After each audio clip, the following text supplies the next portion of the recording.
Hi friends, இன்றைக்கி நம்ம white pasta எப்படி செய்கிறதுன்னு பார்க்கலாம். அதுக்கு நம்ம ஃபஸ்ட்டு ஒரு பாத்திரத்தில் தண்ணி சூடு பண்ணிவிட்டு அதில் கொஞ்சம் சால்ட் போட்டு நம்ம வச்சுருக்கிற பாஸ்தா அதில் போட்டு நல்லா வேக வச்சு எடுத்து வச்சுக்கலாம். அதுக்கப்புறமா ஸ்டவ் ஆன் பண்ணி அதில் ஒரு பேன் வச்சு கொஞ்சமாக பட்டர் போட்டு நம்ம வச்சுருக்கிற வெஜிடபிள்ஸ் அதில் போட்டு நல்லா வதக்கிக்கலாம்.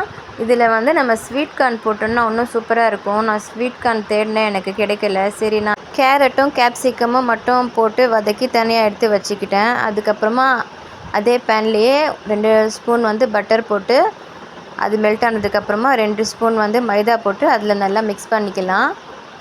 அது நல்லா பட்டரோட மைதா மிக்ஸ் ஆனதுக்கப்புறம் அதில் 2 கிளாஸ் காய்ச்சி ஆற வச்ச பால் அது போட்டு நல்லா மிக்ஸ் பண்ணிக்கலாம். அது அப்படியே நம்ம மிக்ஸ் பண்ணிக்கிட்டே இருந்தோன்னா அது கொஞ்சம் அப்படியே திக்காக ஆகும். அது நல்லா திக்கானதுக்கப்புறமா அதில் கொஞ்சம் சால்ட்டு, அதுக்கப்புறமா கொஞ்சம் பெப்பர் போட்டு அதுவும் நல்லா மிக்ஸ் பண்ணிக்கலாம். அதுக்கப்புறமா நம்ம பாயில் பண்ணி வச்சுருக்க பாஸ்தாவில் நம்ம வச்சுருக்கிற வெஜிடபிள்ஸு அப்புறம் இந்த ஒயிட் சாஸு எல்லாமே போட்டு மிக்ஸ் பண்ணிட்டோன்னா பாஸ்தா ரெடி.